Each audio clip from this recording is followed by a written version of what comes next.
Well, that is a major problem and part of what we're helping to combat, right? I know not only is engagement lower than it should be and knowledge lower than it should be. I mean, there's a lot of people that don't recognize that there's more than two candidates running after tomorrow, and we need to help educate all the options that are out there. While staying focused on the task that we're going to be challenged with for 24, which is some of what we're going to talk about tonight. And I want to go ahead and get started with that. We have the meeting be recorded for those who want to view it later. So welcome and thank you to all you who are here now. I'm going to go ahead and share my screen and get things kicked off here.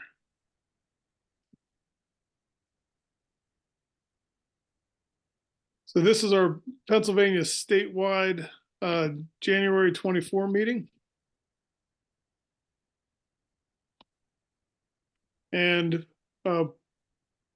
if you read the email, the invitation to tonight's meeting, Brian put out kind of a dark picture and asked us what are we going to do to prepare for a day in November after the results come in? How are we going to feel that day? So how do we prepare for 2024? And this is just kind of a quick overview of the things that we should be doing. And we're going to talk about that third bullet point, the plan. But we need to educate ourselves and others. We can do that through collaboration, through technology, and through curiosity. There's plenty of other ways as well. But certainly we should use the resources that are available to us and talking to others and using the information that is available, being willing to question it and doubt it when that's appropriate, and really seek out truth and encourage others to do the same. Internally here with PA Forward, we need to organize leadership and teams. So we have a candidates team, we have a communications team, we have a finance and fundraising team, and we invite people to participate and be part of those teams and help to reach out to others and tell them that they have a place to exercise their political energy if they need a home and a way to be involved that's outside of some of the other nonsense. And we need a plan. So we're going to talk about that. PA Forward election plans for 2024. And some of this is a review. If you were here with us in December, and some of you may not have heard what our plan is, we're going to get into a little more detail about these tonight. We want to recruit and run statewide candidate with the goal of achieving greater than 2% and earn our recognized state party status for PA Forward. We're currently a political body. This is all governed by the way that the state laws work. Beyond that statewide candidate, and we'll talk in more depth about each of these stars in the following pages. We want to be involved in 3 or more races of national implication. These are marquee races, ones that are going to get people paying attention and talking a little bit. And this is all about bringing competition where it is needed to provide the people a choice. And beyond that, we want to run forward candidates and support forward aligned candidates in additional races across Pennsylvania. So, there's many races that are going to be run, even though it's not the locals. There's still a lot of races that are going to be taking place in 24, and we want to see what makes sense to get involved with. Brian, if you can see this well, do you want to talk about this page for me? Yeah. Or any gaps where you have questions, but I just don't want to do all the talking tonight. Yeah, it sounds like you're having a little trouble with your voice. Thanks. Okay. Yeah, so we want, like Christian was saying, to be registered or to be a recognized minor party in Pennsylvania, we need to run a statewide candidate. And the 4 statewide candidates available this year are Senator, Auditor General, Attorney General, and Treasurer. I think we all agree that Senator is a really high-profile race and it's just something that we're not interested in getting involved with. Beyond that, the signature requirements to get someone on the ballot are higher for that one. So we're really focused on the other three: Auditor General, Attorney General, and Treasurer. And yeah, we will make an announcement. Okay, is this official? We will make an announcement in March of at least one statewide candidate. Okay, great. So we can't announce it yet, but it sounds like this is more official wording than I've seen before. I'm excited. More productive conversations have been taking place. If you have someone to nominate for consideration, reach out. We want to talk to you. You know, if we have we'd love to have a treasurer, a candidate for treasurer. Is that right? That's right. Yeah, we'd like to have a treasurer on the ballot also. So if you know someone that maybe works at a high level in banking, or you think would be qualified for the treasurer position and could make a compelling case, we'd love to know. Yeah, well, that's the statewide races, and also, they're gonna be putting themselves out there, willing to speak and make a good representation, and know that their goal is to get it's like 2 or 3% that they need to achieve so that we get minor party status. They'll be doing us a huge favor by doing that. Thanks, Brian. Yeah, a win in this race is different than actually earning the office. It is about earning that status for the state. So we got to recognize that in every race, there may be a different definition of what winning is. We do want to also build the profile of Forward and make sure that we're representing the Forward values through these candidates, and that we're helping people understand why we're here and what it is that we're trying to do. Just reaffirming that this is a big table where we're trying to invite people in and not dictate what people's platforms are, but we do have an expectation when it comes to values and principles. So thank you for taking that one on. Jeff, I don't know if you're in a position to come back on camera. Do you want to take this next slide for me?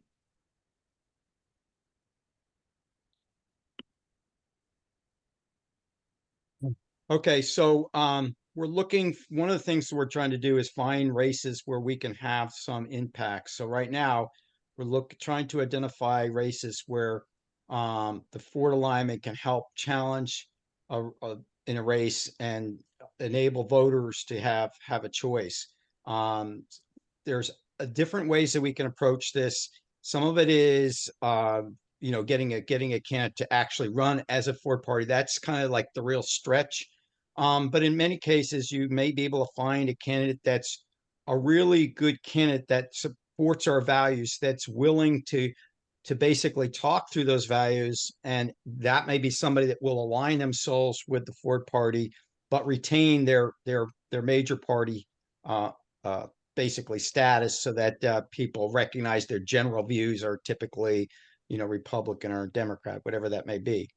The candidates we're looking for, though, do need to support and demonstrate the Ford values, and utilize and engage the political process, and with the Ford party. We're working through a vetting process. We want to really get this written down so that we do it in a methodical manner, and basically make sure that we get candidates that can represent our party well.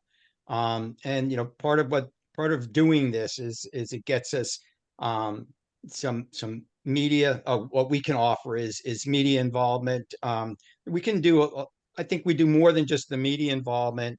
I think there are candidates out there that are being held hostage by their parties, and the thing that we offer them is an opportunity to do what they, I think, probably deep down really want to do, and that is look out for the constituents instead of just looking out for their party.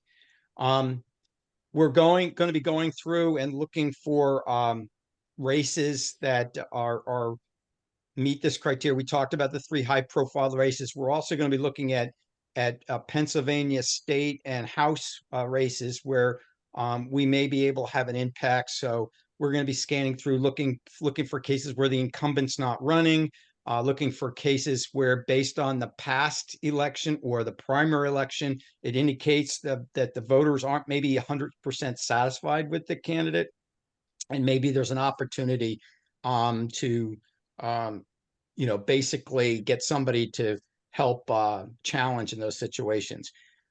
We don't know how many races that we're actually going to have, because we have to go through and actually look to see what opportunities are out there. So there's not necessarily a specific number.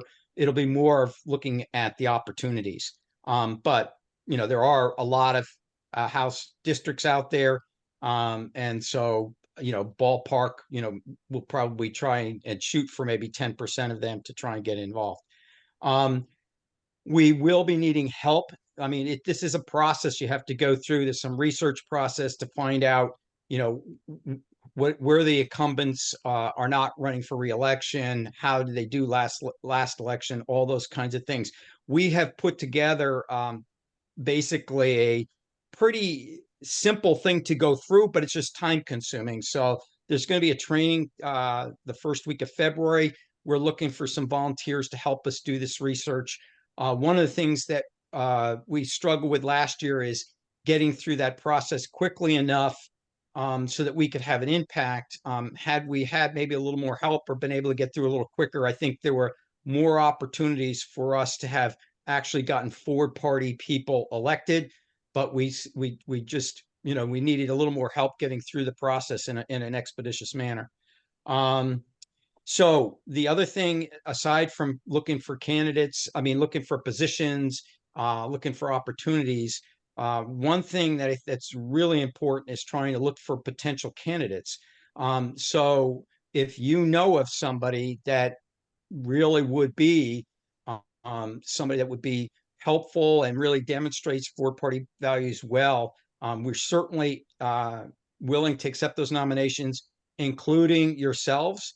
Recognize that there may be opportunities where, if you, as we said, with maybe the statewide elections, you may be running with not the intent of winning, but with the intent of getting out there and showing the electorate that there is an alternative.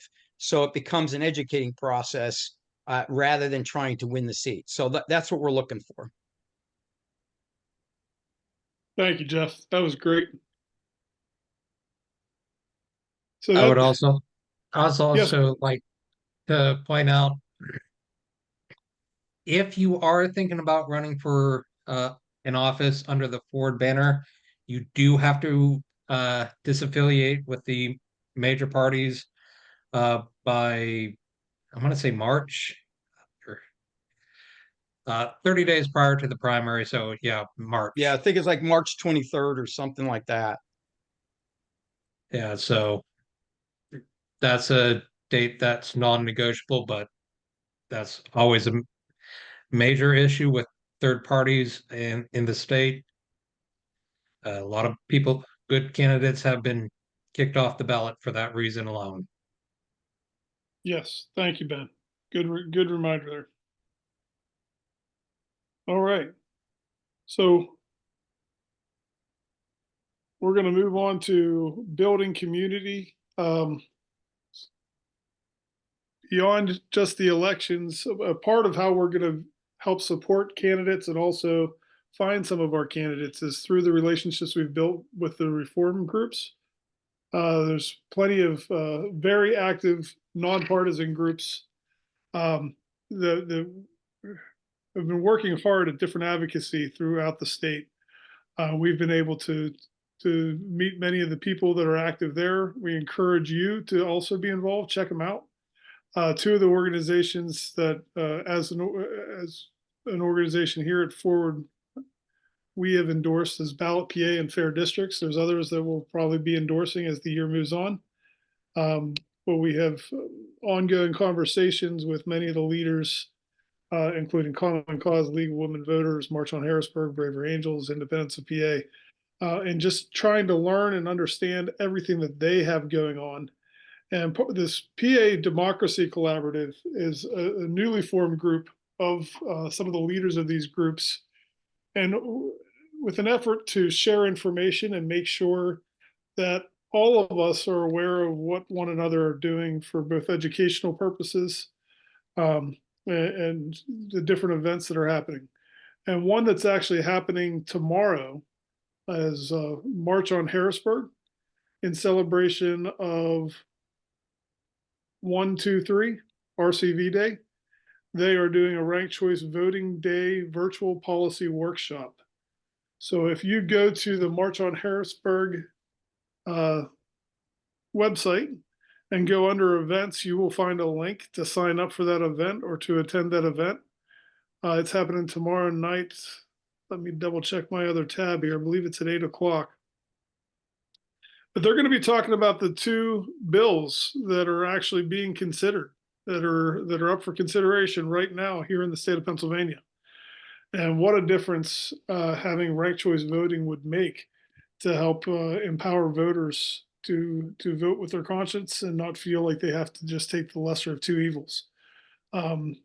There may be other options to consider, not just ranked choice voting, but certainly ranked choice voting is a great consideration and something that's gotten some good momentum here in the state. There's been a lot of hard work done by some of these other advocacy groups within the state. And for those of you who want to learn more and understand that, I would certainly encourage you to check out that workshop that they're going to be holding tomorrow. So we believe in response to Brian's invitation to this meeting, with this plan, if we can engage good candidates in the right districts and make a presence felt in the state, earn our status, that we're going to be able to really make an impact and make a difference. So when we're sitting there on election day and worried about things, this was just a little meme that I came across that I thought kind of a nice reminder of how to look at things. So are you worried about what 2024 is going to bring? It's all a matter of what you make of it. If we're going to be able to plant positive momentum and good things for the future, then we can have positive expectations. On the left side of this slide, you'll see something else some of you have heard me say before, others haven't. But this is something that I rely on a lot in talking to people about what it is that we're doing here with PA Forward. And that's the forward ethic, build engagement and build trust. And that's what we're doing by finding the right races to run in and getting good candidates to run and share our values, build hope and be inspired. And that's what we want to do with you and invite you to take part in what we're doing and join us with the team and build community, which again is part of what we share in together, but also along with those other groups that are active within our state. So I invite you, let's build it together. This is a QR code that would take you to the opportunity to make a donation to the party. And some of the things that are listed here on the side. And I just want to pause here. And is Tim joined us?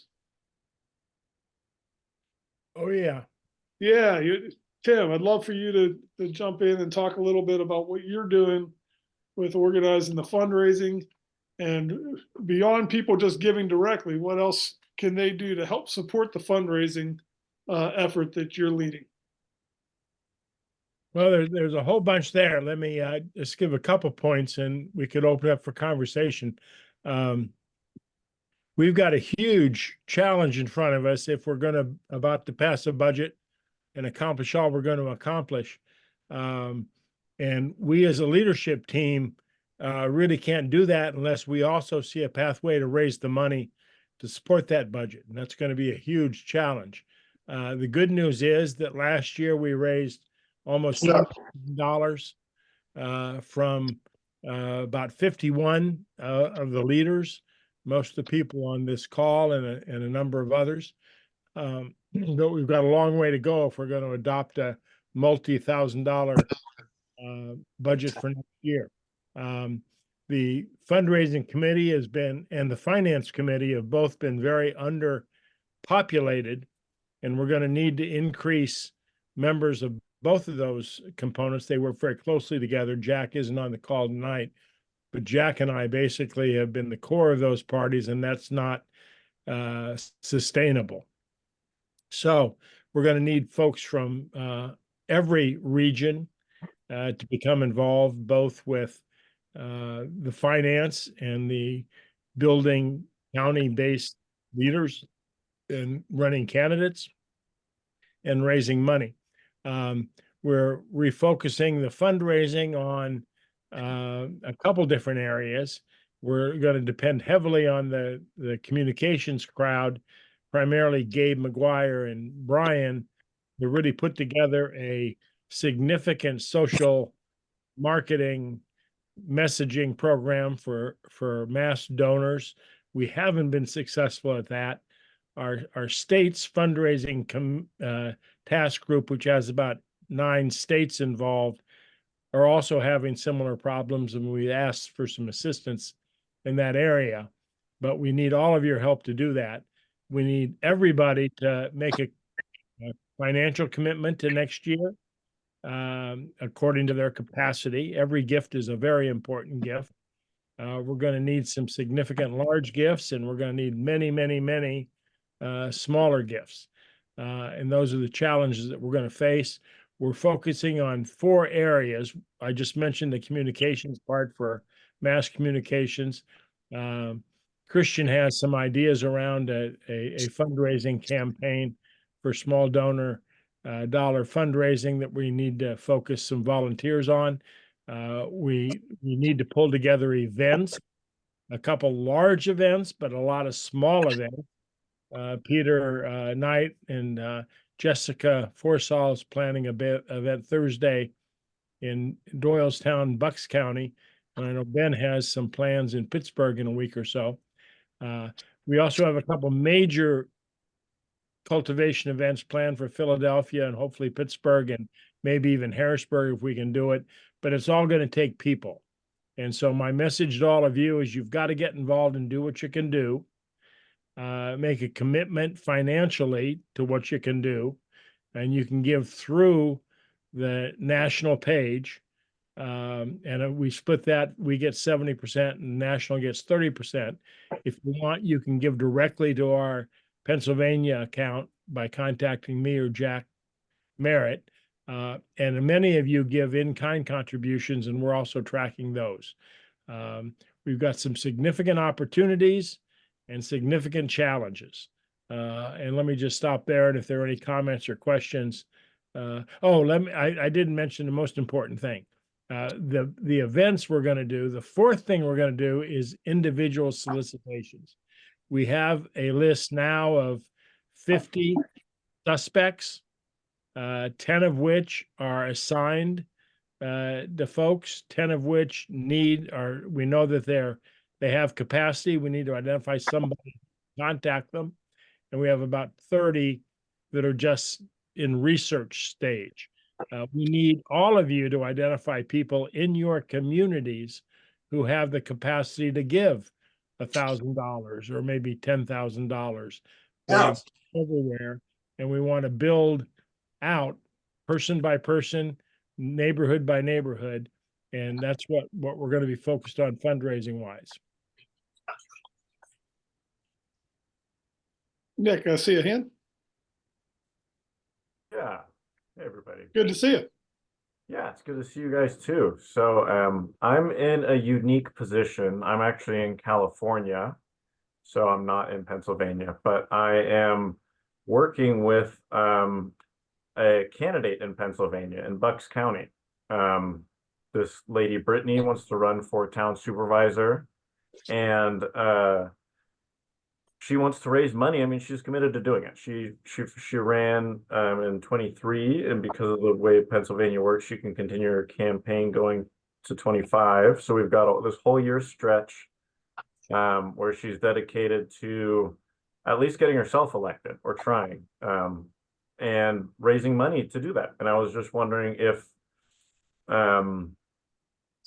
you know, I'm already contributing to Forward California in my capacity, but I wonder if any of the money she raises or any of the events she puts on, or if there's any if there's any fundraising strategy you guys are tapping on, or like the groups that you were talking about earlier that I might be able to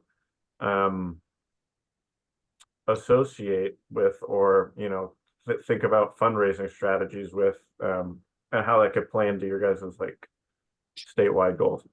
Yeah, no, That's great, Nick. Let me address that, Christian. Go ahead. Nick, are you involved with the renewed California party? The Forward California Party. The Yeah, Forward California. Yeah, they're reorganizing. Are you connected with them? Yes. Yes. Good, excellent. We work closely with them and Jim Brenner and a couple others. Let's talk offline. A lot of what you're talking about is candidate fundraising and campaign fundraising. We indeed are separated. We don't have a structure yet to raise money for candidates, but that's something that we see in our future. The work that I just described is primarily to support the operations of building our party and building our state party. And so we should, there's always room for conversation. We do need to be careful about who's doing what with whom. And again, Jack Merritt, who's taking care of that on our treasury. So let's connect offline, Nick, and see where we can go in that. But it's great that you're involved. Are you from Pennsylvania, or do you just happen to be interested in Pennsylvania? I was just doing some social media for Forward California, and I was doing down ballot candidate, just doing social media with down ballot candidates, and Brittany popped up and she said that she was running, and that they needed somebody to help them with their campaign. And I thought, if I've got a whole year to do it, I think I could probably fit it in somewhere. And you can connect obviously with Ben on the candidates part of that, but the fundraising part, you and I should talk about. And again, keep in mind that we separate the operations fundraising from the candidate fundraising, and that's obviously very complicated. So great that you're involved. Thanks. I want to go back to one thing that Tim mentioned as he was talking. He's leading the capital campaign and the overall fundraising, and I've been kind of pushing on the small donations and looking at a way to make sure that everyone recognizes that even $3 is a significant gift. And I want to help explain why. As we go to these larger donors, we're not asking all of you for $1,000, but when we go to the people who have that capacity and have the interest to support the right places with gifts of $1,000 or more, it's meaningful when we can tell them the number of people who have contributed. So when you take the time to give even $3, whether it's a one-time gift or weekly, monthly $3, that adds up because it helps to give us leverage in those conversations. It helps to show the interest in the commitment.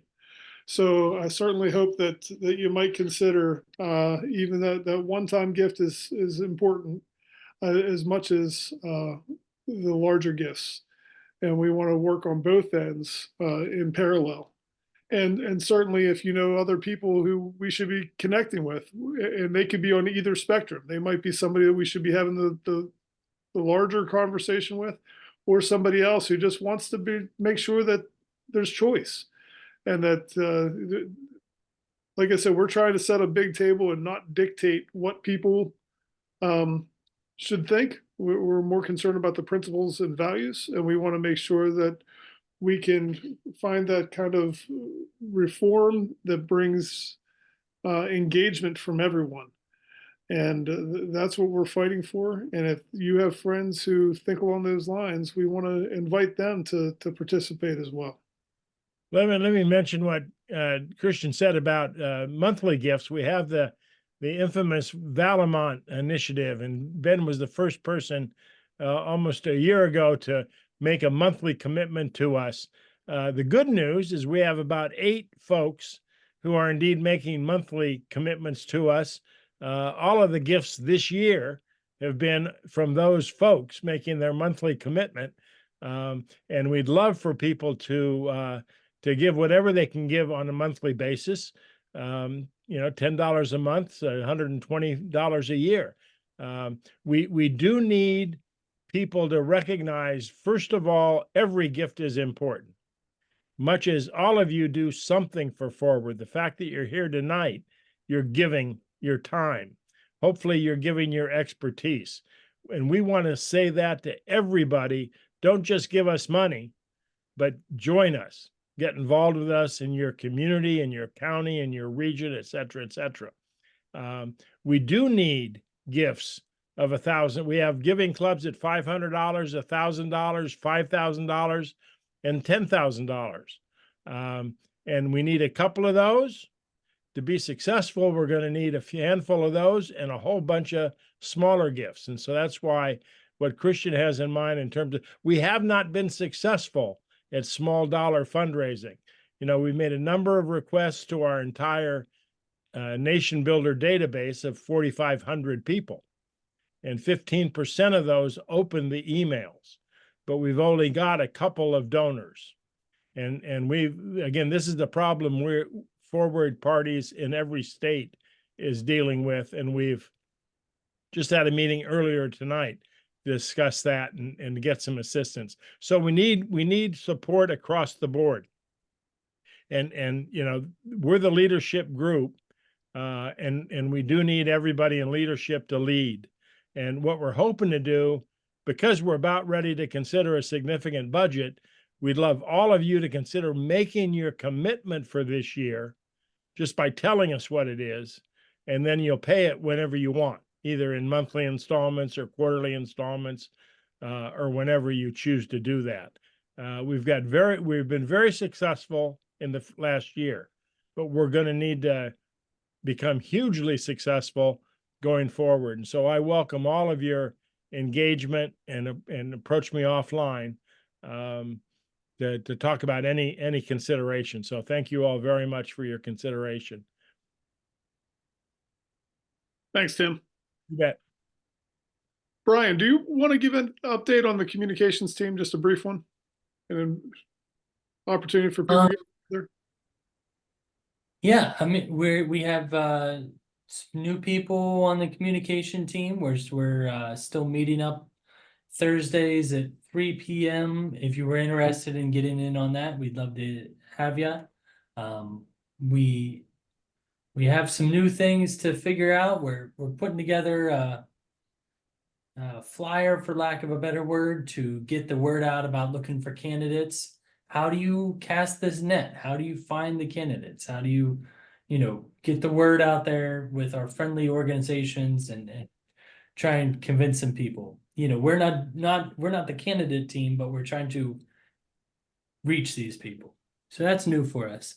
Another thing is, we're all volunteers here. We're not professionals. So one issue we did have last fall after the election was having like an official press release. And how do you get a press release to the newspapers across the state? That was new for us. We did okay, but we could do it better. So trying to figure out ahead of time what we're gonna do when we have news to share. Say this, announcement when we have a statewide candidate that we're announcing. What do we do with that information and how do we get it out? That's, like I said, not something that we have that much experience in.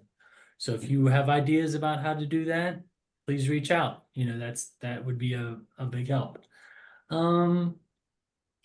Yeah, I think those are the main takeaways right now. There have been some talks of additional subcommittees forming as we get ready to take on the challenges of supporting campaigns. So please, if you have any interest in communications, reach out to Brian or myself, and we'll help get you connected. And we look forward to growing those teams. While the main team meets at 3 o'clock, I know that there's been a lot of communication that happens at other times. So if that specific time doesn't work for you, that is understandable. Don't feel like that means you can't be involved. There's opportunities. Brian mentioned about candidates. A lot of this conversation tonight's been about candidates. And Nick and I have gotten to know each other a little bit through X Spaces. That's where we really got connected. There's one going on right now. Holden Collada is holding an X Space with the Good Party. and some of you have heard me mention the Good Party before. That is a online campaign manager. And there's also campaign manager training and other volunteer opportunities to get involved to support campaigns. So the Good Party is not a party itself, but it is a support tool specifically targeted towards independent politics or third party politics. So if you're, entrenched in the Republicans or Democrats, there may be less that's available for you there, but there's still a great training opportunity. And that conversation is taking place over on the X Spaces right now. Usually those go for a couple hours. When we conclude here, I'll be hopping over there myself. Hopefully I'll see some of you over there as well, listening in. But if you go to goodparty.com, there's also an opportunity to learn about their tools and what they offer and how they can support you or somebody else you know in an effort to run a campaign. All right. I want to go back just for a second to sharing my screen just to reiterate some call to action as we conclude, but I also want to open up to the floor for any questions before we end. So some things that I might ask you to do: attend an event coming up this Thursday at the Station Tap House in Doylestown. Peter Knight has put together an event. Peter, do you want to speak to that at all? I thought I saw you on the call. I didn't include the starting time. I believe it's at 5:30 is the starting time. But that is this Thursday. And then this Saturday, if you're on the other side of the state, in Bakery Square in Pittsburgh, we'll be meeting at 3:00 for anyone who wants to get together and talk about the Western Pennsylvania Forward Party. What day is that, Christian? That's this Saturday. All right. Yes. And I just put in there, create an event. If there's not one in your backyard, you're interested, think about where you might host one. We can help connect you with people through our mailing list. We have over 6,000 people that have signed up in Pennsylvania. It's not everyone shows up for the meetings, but they might be involved in other ways or might just follow on our emails. But we'd love to help connect you with other people in your area if you'd be interested in hosting an event. That we find a location and we can help guide you through what that looks like. And it's not a very difficult thing. And if you even get a handful of people out and meet in person, it can help build a lot of energy and opportunity for the future. Candidates, we have that research training opportunity February 7th. So if you want to hear from Ben and as he guides you through how we're evaluating the 203 state house districts, and helps to score some of those, the more people that participate in that process, he's putting together a good process to make that meaningful. And we'd invite you to come and join in that. And think about somebody that you might want to nominate that you would think would be a good candidate. And whether that's this year or in a future year, it all starts with planting that seed and giving people the thought that they might want to consider serving in that way. So don't hesitate to start that process in someone's mind. And again, if you have the opportunity to donate and support what we're doing, we certainly appreciate that and would invite that.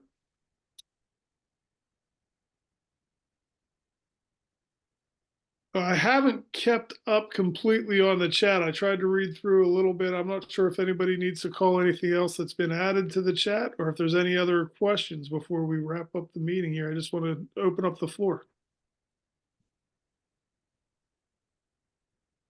Just that the Station Tap House event starts at 5:15, not 5:30. Peter chimed in. Great. And yeah, have you been in contact with Nick about this candidate training event for all the Californians and other state forwardists that want to help out? That should be a good time for people Ben, across the country to help us there.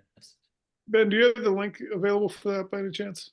I was just where they about can to find put it, just about to put it into the chat. Great. Thank you. Yeah. And Dan Alimony, asked about the candidate event.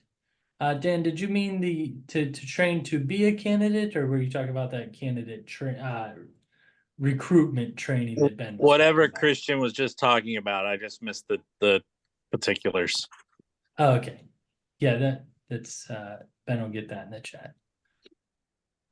Yeah, because we had also talked about holding events for people interested in being candidates to have a training or not training so much as like, what you're getting into, like support kind of calls. So even if you were just, thinking about being an event, we could get you more information on what you'd be getting into and answer some questions. So that's another thing that might be planned for a month or so away. We don't have an exact date on that yet.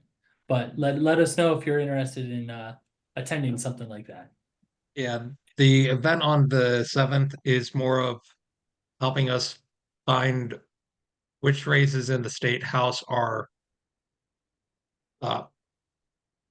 would be worthwhile to try to find somebody to run in, or basically finding out which ones are, if the incumbent is running or not, putting the incumbent's name in a spreadsheet, telling us which counties they represent, and that type of stuff. So it's more geared towards the party, not for candidates like yourself. Got it. Thank you. Well, thank you all for coming tonight. I don't see any other hands, so I'm just going to wrap this up. But hopefully you're excited about the vision that we have for this year and appreciate you being part of it, and look forward to bringing some positive noise to the political scene this year. Thank you much. Have a good night. Thank you.